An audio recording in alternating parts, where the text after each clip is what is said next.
Hi everyone! Welcome back to my channel and to my bedroom floor. Ooh, that was my stomach if you heard that. So, a couple of updates. Remember when I said I was going to do Vlogmas and then didn't do that? Me too. The reason for that is my computer broke.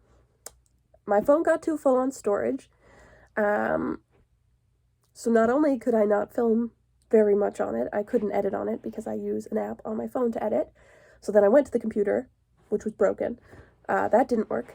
Then I had to use my husband's computer, and I downloaded editing software on that, and I hated it. It was not fun to use, and I am not good at editing. But I've cleared up some space on my phone. I've re-downloaded the editing app. I'm going to try and make this video quick, and I'm going to try and do as little editing as possible because I have discovered, like most people, I like filming the videos, I like sharing my opinions on the internet, but I do not like putting in the actual work to do that. So, that's why that abruptly stopped like 6 days in. We're gonna come back. I'm not gonna do like an everyday thing. I'll just upload when I feel like it, and as such, you'll see me when you see me. So, that's my tummy. So, what I'm gonna do for my first video of 2023 is my top 23 reads of 2023. I've got a stack of books here. This is, as you can probably tell, not 23 books, but some of these I did get ebooks or borrowed from the library or audiobook. Actually, I don't think any of them are audiobooks, but I borrowed them, so I will not be holding them up. And because, again, I do not like editing and I am not very good at it, for the books that I do not have, you're not getting pictures. I'm not going to be like, oh, there'll be a picture here. There's going to be nothing here. I'm giving you nothing. You're going to like it. You also may be asking yourself, Rebecca, why are you lying on the floor? And the answer for that is usually if I'm filming in this setup in front of my little classics bookshelf, which I have a tour of on my channel, ooh, if you want to watch that. If I'm filming in front of that, this thing gets put over there with my camera on a little stand. I say camera, it's my phone. With my camera on a little stand, and then I film myself. But I didn't feel like moving this, because that makes a huge mess, because I have stuff on it. So, instead, I've put my camera phone holder thingy on the floor, and I'm filming laying on the floor.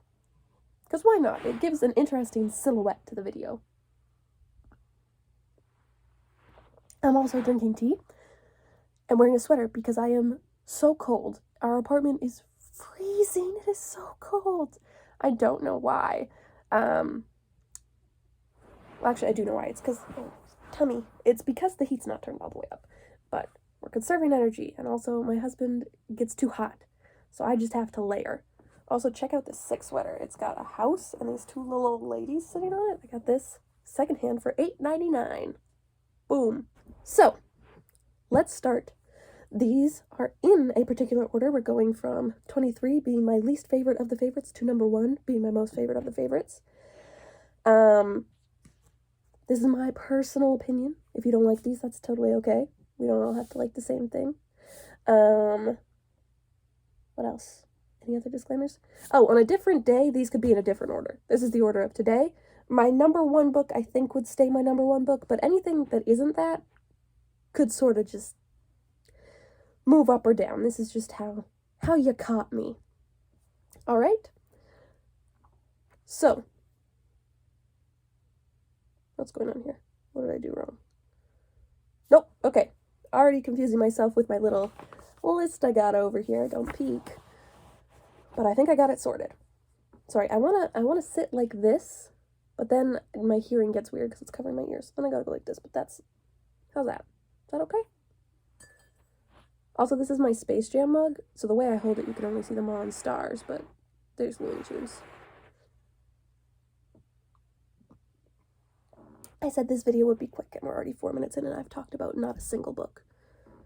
Alright, so, book number 23, my 23rd favorite book of the year, is Lapvona by Otessa Moshfegh.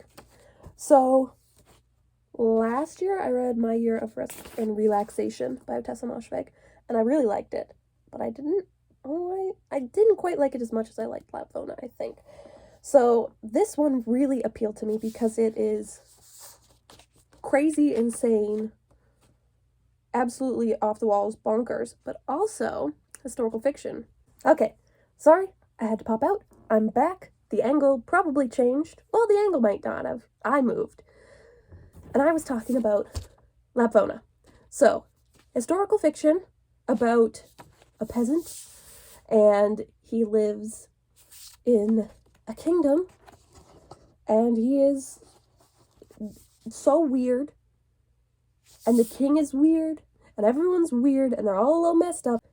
It's an entertaining ride. It's depraved, but it's fun, and that's why it has the 23rd spot. Where should I plop these? We'll put them over there. All right. Book number 22. Wait, did I say I have 23 books for 2022? No, I have 22 books on this list. So this was book number 22. Here we come to book number 21. Already getting confused. Wait, yes? No, wait. One moment. Let me confer with my notes. Okay. Book number 21. Another messed up book, Motherthing by Ainslie Hogarth. This I read in October. It's like a horror book. Essentially, it's about a woman who is married to a man, and the man's mother was very controlling and manipulative, and she dies, and the husband's pretty sure he's being haunted by his mom's ghost, and the wife is pretty sure that that is true, and that she is haunting her husband because the mother-in-law hated her. She's like, oh, she's definitely haunting my husband because she hates me. And she consults an old recipe book and decides that that recipe book is the secret to all of her problems. And again, it gets messed up. It is a really good book. It's very suspenseful. I really enjoyed it. The only reason it's not higher up on this list, again, is because it didn't shock me as much as I expected. I sort of saw where the ending was going, and I was like, oh, cool, sweet. But also at the same time, I was like, this isn't a surprise. Not that I need a surprise for a book to be a good book, but that could have made it a little bit better. But yes, I still really enjoyed this. Also, I don't know if I didn't mention this, actually. I do know I did not mention this. Some of the books on this list are not 5-star books. This and Lapvona were both 4 stars. But 4 stars for me is still really, really good. So, still recommend, just a heads up. I'll let you know when we switch to the 5-star books. All right. Book number 20 is a book I do not have a physical copy of. I got it on my e-reader at the beginning of the year because at the beginning of the year I had a subscription to Kobo Plus. Then my credit card was compromised, so I canceled the credit card. And then I was like, well, this is a good time to cancel my Kobo Plus and then just read what I have. But the book that I read is Love and Romanpunk. So this is a short story collection that is part of a series of, I think, 9 short story collections. And they're all by, I believe, Australian, maybe some New Zealand authors. And this book is about like a Roman monster slayer, essentially. And they're interconnected stories. It's been a long time. It's been a year, basically, since I read it. It was one of the first books I read of the year. So I don't fully remember everything that goes on, but I remember really, really, really liking it. Sorry, my eyes keep going over here because I'm double checking my list to make sure that I'm right. But I really, really liked it. It's really interesting. It brings in, like, the idea of, I can't remember their Greek name, but, like, the ancient Greek idea of vampires. And, like, this person is sort of like a Buffy the Vampire Slayer for the ancient Romans, and then the stories travel through time, so you find them in the future and stuff. It's very cool and a lot of fun. Sip, sip. All right. Moving on to book number 19, we have a nonfiction, and it is Let's Get Physical by Danielle Friedman. This is a book that talks about the women's workout craze. I guess the subtitle on it is How Women Discovered Exercise and Reshaped the World. So this goes from about the 1800s to today, with a big pit stop in like the 70s and 80s when women's fitness got really, really big, with like Jane Fonda and, you know, the Let's Get Physical song by Olivia Newton-John, R.I.P. to her. And it's just a really interesting look at women's health and the fitness and crazes and fads that have pervaded that area for so long. I would recommend this if you read Cultish. This is written in a similar style and very much looks at sort of pop culture moments. So I think that you would also like this. And that's really all I have to say. If that's something you're interested in, you'll like it. And if it's something that doesn't interest you, you probably won't like it. Sorry, I'm trying to get through these relatively quickly because we are like 10 minutes into this video and I'm 4 books in. All right. So that's number 19. Book. This is in the wrong order. Book number 18 is The Way of the Househusband by Kousuke Oono. So this is book number 5. However, the one that I have that I read this year that I really, really liked is book number 7. I also read, I think, number 6 this year. But number 7 was just the one I liked most. However, this is sort of an overarching recommendation for this series. Read all of them. They're all great. I have read all of them up to number 7. This is a manga series that follows this man whose name is Tatsu. And he used to be in the Yakuza. And now he's a stay-at-home house husband for his wife. And it just follows him being like this, I don't know, this like very scary looking guy, like doing laundry. And it's so funny and heartwarming. And it's doesn't follow a huge, larger plot. It's more like vignettes of things in this guy's life. And it's great and it's a lot of fun. That way. Then we have a book that I got out from the library that I don't own, and it's also a graphic novel, and it is The Book Tour by, I do not remember their name, but I'll put this list in the description. You can take a look. I'll make sure to put the author's name. And this is like an absurdist graphic novel. It's about this man. He goes on this book tour promoting his book, and nobody shows up to any of his tour dates. And he just has a nightmare of a time. Like, nobody's showing up. His luggage gets stolen. He gets accused of a crime he didn't commit. And it's just one thing after another, and it's sort of very absurdist, and the art style is quite plain. And I mean that in a good way. Plain's not the correct word. It's sort of a simplistic style that lends itself well to the story.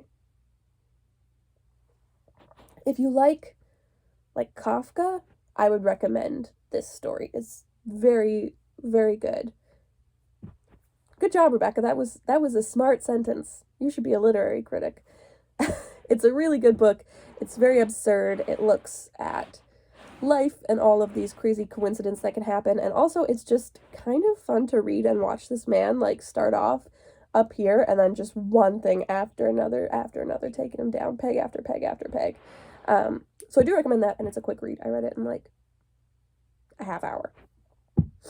All right. Book number 16. We have a book with a swear in the title. It is Nightbitch by Rachel Yoder. So this is a really, really good book. Essentially, the plot of this one is a woman starts to believe that she is turning into a dog. She gets, like, cravings for raw meat. She wants to go run wild. She wants to go feral. And this is both at odds with and in correlation to the fact that she is a mother. Her husband works away a lot. She's at home with her child who's, like, I think maybe 2, like a toddler. And she is not doing well emotionally. She feels very alone, like her husband's not helping as much as he could. She's having issues with her kid, like I'm sure many parents do. As someone speaking to someone who has never been a parent, this seems like something happens to parents. But it was really, really good. I loved sort of the speculative aspect of it because she believes she's turning into a dog, and I don't know if this is a spoiler. She she is turning into a dog. Like, it's not like a metaphor. She actually turns into a dog. Also, this book talks, like, a decent amount about female empowerment and friendship, which I thought was really interesting. I won't get into that because, again, that takes place in the latter half of the book, and I don't want to spoil this book for you. I already sort of did. But just know, I liked it and recommend it. Another sip of tea. All right, book number 15 is also one that I do not own a copy of. It is one that I got out an e-copy of, and also one that is a graphic novel again. And it is Dream Daddy. So this is the graphic novel that is based off of the Dream Daddy video game, which, if you haven't heard of it, it is a dating game for dads. You play a dad, you create a character, you're a dad, and you move to a new town with your high school aged about to graduate daughter, and you're single. You get to choose whether you were previously married to a man or a woman. Your spouse has died, and you move into this town, and there's this crazy amount of single dads that are interested in you, and that you are also interested in, and you get to go on dates, and it's a lot of fun. But I read this graphic novel because I'd heard of the game, but I wasn't sure about spending money on the game, so I read the graphic novel, and it was so cute. It was so fun. I had a great time. All of the dads are fun. There's like a vampire dad, there's a sporty dad, there's a bear dad, there's a dad who's an English teacher, there's a bad dad. Ooh, he's a bad boy.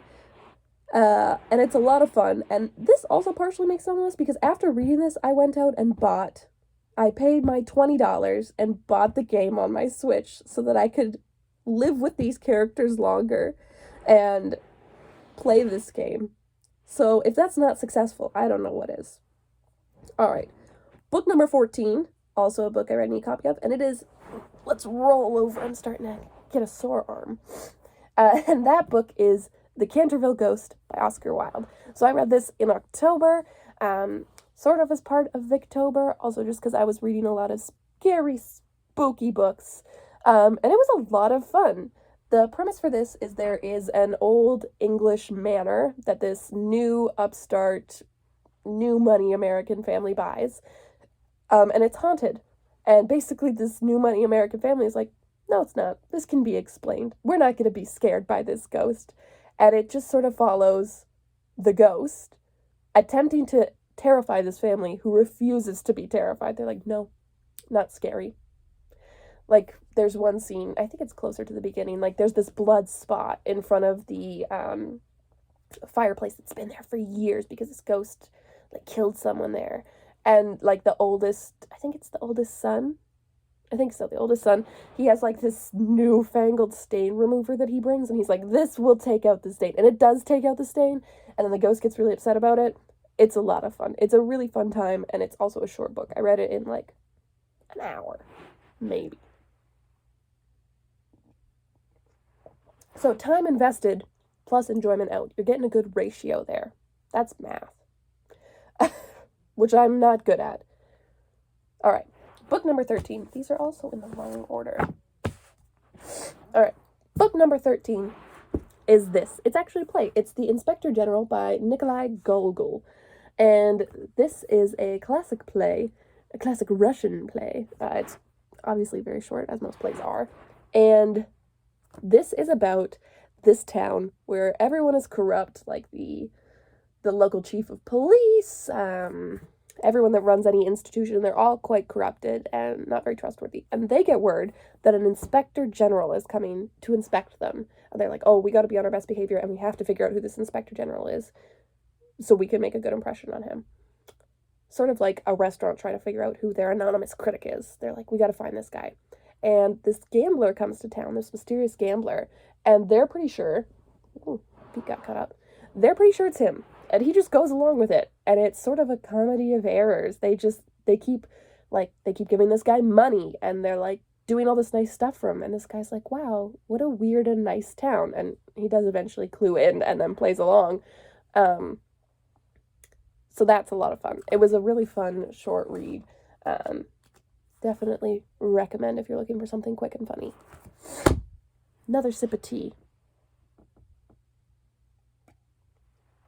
We're starting to cruise through these. All right. Book number 12, my 12th favorite book of the year, is The Sundial by Shirley Jackson. My favorites videos would not be complete without a Shirley Jackson book. I think I've had one on my, not that I filmed favorites videos, but like I make a favorites list every year, and I think this Shirley Jackson has been on it like 2020, 2021, and 2022. She's on a roll, and I'm expecting her to be on it on 2023, because I think my next video I'm going to film is a Christmas book haul, and I got some Shirley Jackson for Christmas. That aside, Sundial by Shirley Jackson, actually, which is funny, I got last year for Christmas, so Christmas 2021. Or I guess now it's 2 years, because I'm filming this in 2023. Besides the point, time is an illusion. And this is another creepy Shirley Jackson story. It's about this rich family, and they live in this manor, and their Aunt Fanny, who's a little strange, wanders off and gets a vision from her father saying, you have to stay here, because like in a year, everything on earth will be destroyed except your house and the people in it. And so it's them, because everybody's like, well, we don't know that that sounds entirely true, but also if it is, we don't want to be caught not on our manor house and dead. So it just follows this family, and sort of a couple of visitors pop up that aren't related, that they're like, should we take them in? Should we not? And you're just following them as they try and decide what to do about this information. And it's great. I would say this is more similar to, this is like actually, it's like a mix of Haunting of Hill House and We Have Always Lived in the Castle. You get the family dynamics of We Have Always Lived in the Castle, but you get like the eerie, spooky weirdness of Haunting of Hill House. So I do recommend this. I don't think this is my favorite Shirley Jackson. My favorite Shirley Jackson is still We Have Always Lived in the Castle, but it's up there, man. All right. Book number 11, I also do not own a copy of. I took it up from the library, and that is Pure Color by Sheila Heti. I'm not even going to try and describe this book because it would just be a mess. It is beautiful writing. It is an interesting story where a woman becomes a leaf, and you're like, wow, that's really weird, but it's great. Trust me, it's beautiful. And that's all I'm going to say, because any more than that, and I'll just blubber. It won't make sense, and I won't convince you to read it. So, just know, great book. All right, we've reached the top 10, and we are still, at the moment, at 4-star books. But we're about to switch. This is still a 4-star book. I'll let you know when we switch. So, book number 10 is The Atmospherians by Alex McElroy. I pronounce it McElroy because I went to school with someone whose last name was spelled like this and pronounced McElroy. It could be McElroy. I'm not entirely sure. But this is a really fun book. This looks a lot at social media. Also, it's so matte and pretty to touch. A woman who was a social media like influencer, or more like a micro-influencer. She was on her way to being famous when someone started harassing her, and she said something in the heat of the moment, and it takes a terrible, terrible turn, and she is now despised by a lot of people. She has been canceled by a lot of people. At this point, she's at the lowest of lows, and her childhood best friend reaches out to her. He's like a failing actor. He's not doing well, and he has like a plan for her. He's like, we're going to get your reputation back. And she's like, okay, what are we going to do? He's like, we're going to start a men's rehabilitation center, and you're going to be the star of it. And she was like, what? And it's called The Atmosphere, and the people that go there are the Atmospherians. And so this details them running this men's rehabilitation clinic, and how it becomes sort of culty and garners a cult following, and how things devolve. I just spilled tea on the carpet. Don't tell anyone. Again, this is also really funny. It's really funny. It's very insightful. It's a page turner. I love a page turner. I don't read a lot of books that don't make me want to.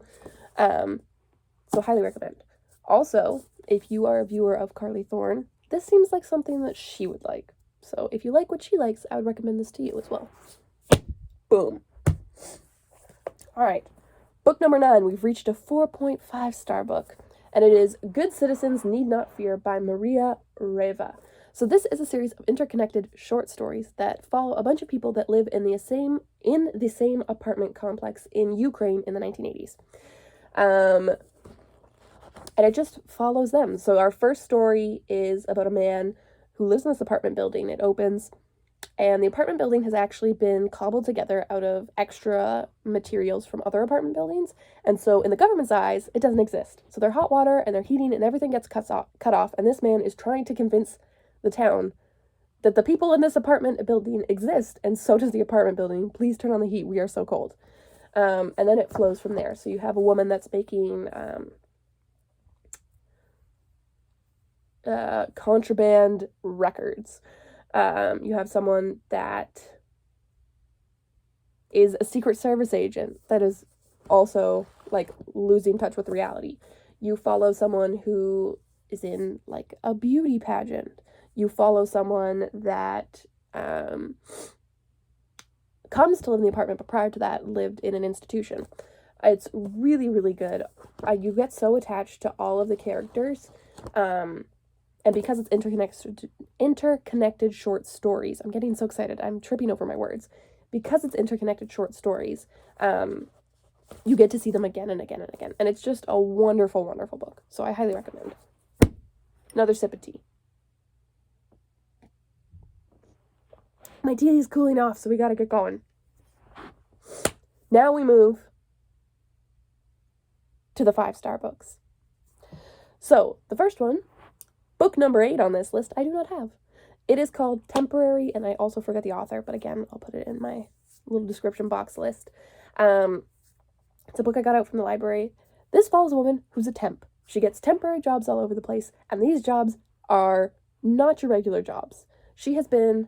It's very magical realism, absurdist, ethereal is the best way to describe it. Like, one of her jobs is she's a first mate on a pirate ship. One of them is that when she's like 13, she gets her first temp job, and her job is to open and close all the drawers and windows and doors in a house once an hour. Another one is what other temp jobs they're just all things like that. Like, I think at one point she fills in briefly for a lion at the zoo, and she pretends to be this lion. So it just follows that, and it follows her coming to terms with her place in society and her job, and whether she wants to be temporary or whether she wants to be more permanent. And throughout this book, she talks about how a temp's job is always to find a permanent job, and that's the end goal. And then you see her go through all of this and wonder whether that really is an ultimate goal to have. It's great. Book number 7, I do have. It is The Ghost in the House by Sarah O'Leary. And every time I see this title, The Ghost in the House, I always want to say, The Ghost in the House is me. I don't know why. There you go. That's it. That's the review. Boom. Done. Kidding. Of course. I'm a comedian. Do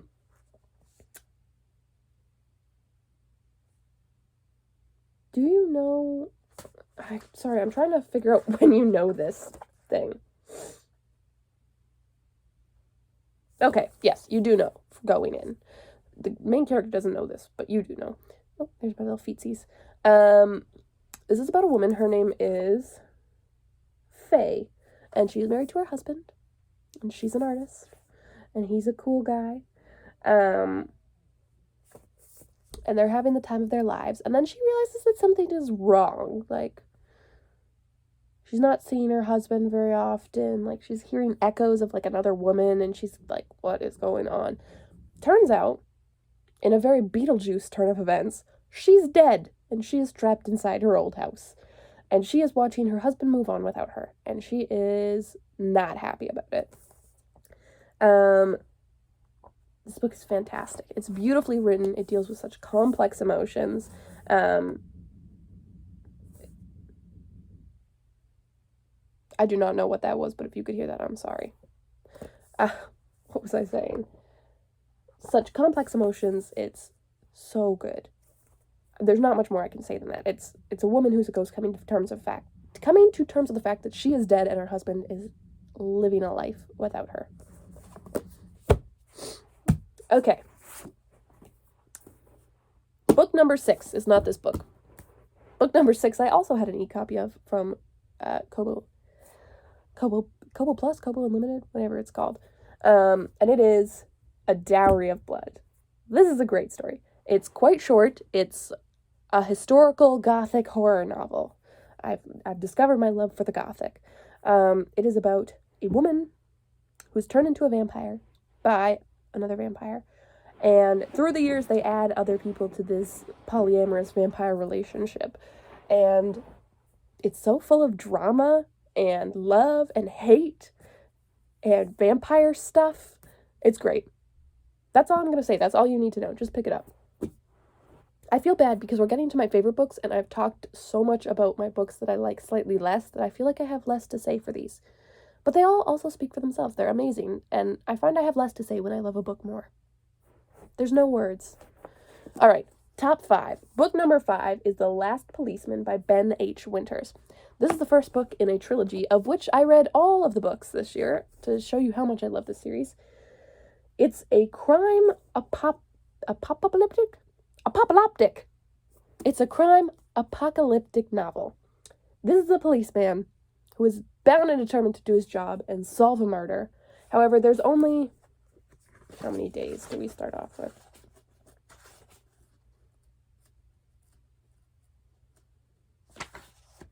There's only I want to say it's 164. Oh, 164 days is not correct. There is 6 months until an asteroid hits the Earth and destroys all life on Earth.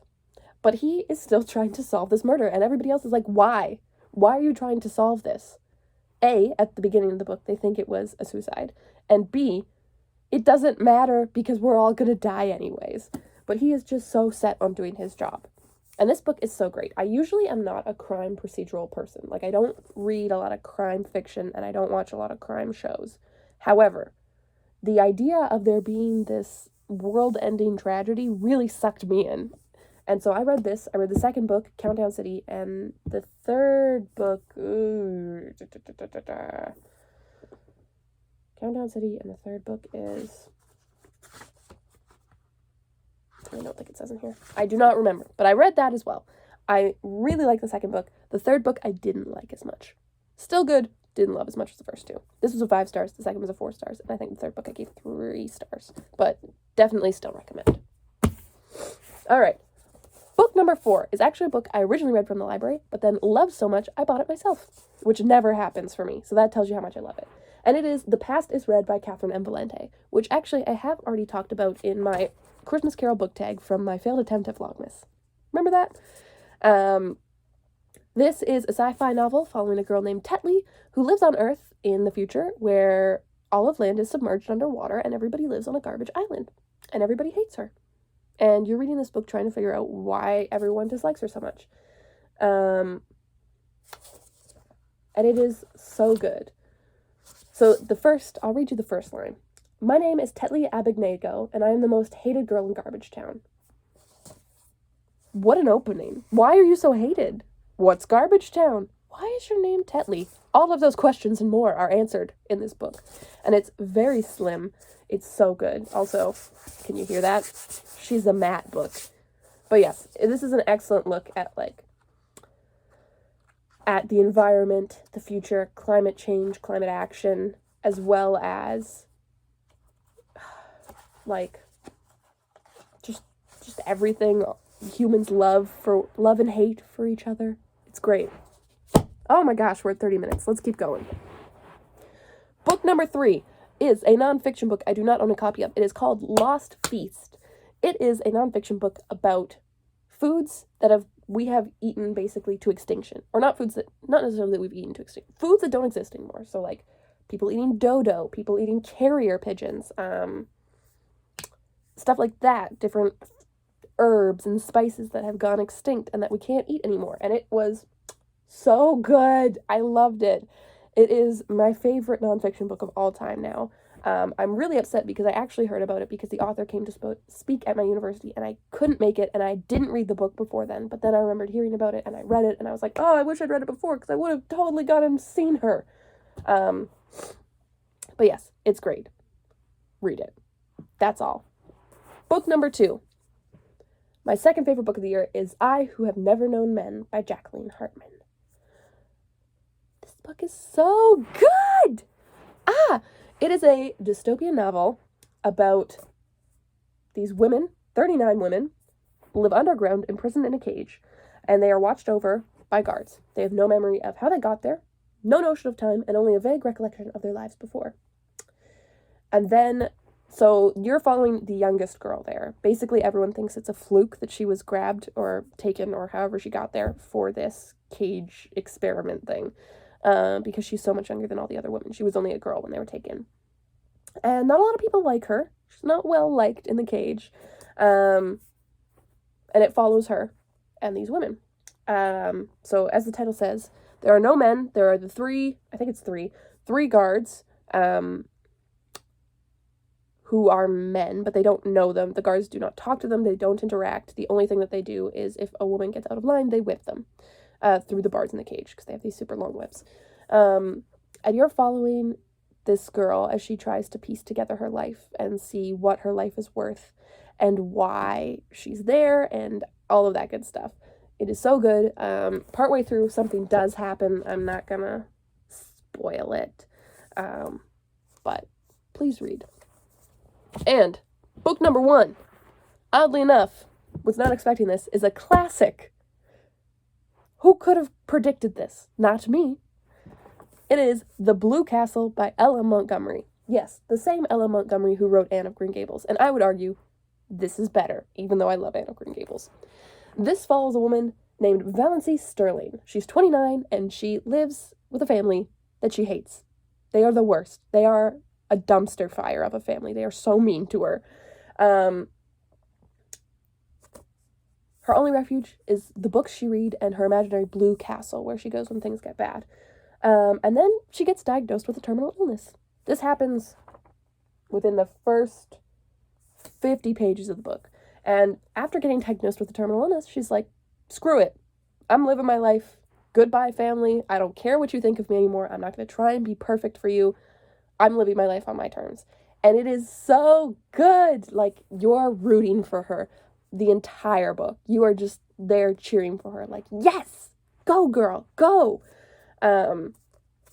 It's fabulous. I, in my mind, compare it to